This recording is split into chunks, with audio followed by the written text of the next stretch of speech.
ઉધના વિસ્તારમાં મોબાઈલની લૂંટ કરતી ગેંગ ઝડપાઈ। 3 આરોપીને બાતમીના આધારે ઉધના પોલીસે ઝડપી લીધા। વહેલી સવારે એકલ દુક્કલ લોકો પાસે મોબાઈલની કરતા લૂંટ। પકડાયેલા આરોપી અગાઉ અનેક ગુનોને આપી ચૂક્યા છે અંજામ।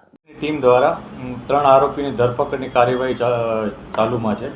આ ઘટનામાં બનાવ એવો હતો કે ઉધના પોલીસ સ્ટેશનમાં દક્ષેશ્વર 3 રસ્તા અને જોગેશ્વરી 3 રસ્તા આ બંને સ્થળે આ ત્રણેય આરોપીઓએ એક જગ્યાએ લૂંટ અને એક જગ્યાએ સ્નેચિંગનો ઘટનાને અંજામ આપ્યો હતો। જે અનુસંધાને પોલીસે આ ત્રણેયની ધરપકડની તજવીજ ચાલુ કરેલ છે। આ બનાવમાં આ ત્રણેય જણાવે પહેલાં એક રાહદારીને ઉધના જે દક્ષેશ્વર 3 રસ્તા છે તે બાજુ જઈ અને એને માર મારી અને એની પાસેથી મોબાઈલ ઝૂંટવી લીધો હતો અને લૂંટ ચલાવી હતી।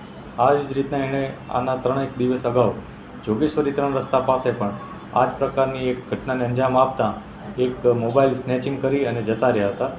પોલીસને બાતમી મળી હતી કે આ ત્રણેય વ્યક્તિઓ આ પ્રકારનો એક મોબાઈલ જે લૂંટ અને સ્નેચિંગમાં મેળવેલ છે એ વેચવા માટે ક્યાંક પ્રયાસ કરી રહ્યા છે। જે બાબતે પોલીસે ઇન્ફોર્મેશનના આધારે ત્રણેયને પકડી પાડેલ હતા।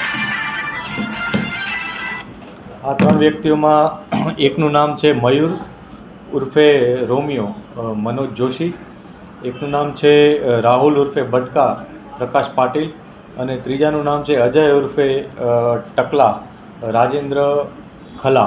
આ 3 વ્યક્તિઓ પોલીસના હિરાસતમાં છે હાલમાં અને અગાઉ પણ આ ત્રણેય વ્યક્તિઓ લૂંટ અને આવા પ્રકારના સ્નેચિંગના બનાવોમાં સંડોવાયેલ છે। જે ઉધના, પાંડેસરા અને ખટોદરા આ 3 પોલીસ સ્ટેશનમાં આ લોકો વિરુદ્ધ ગુનો નોંધવામાં આવ્યો છે।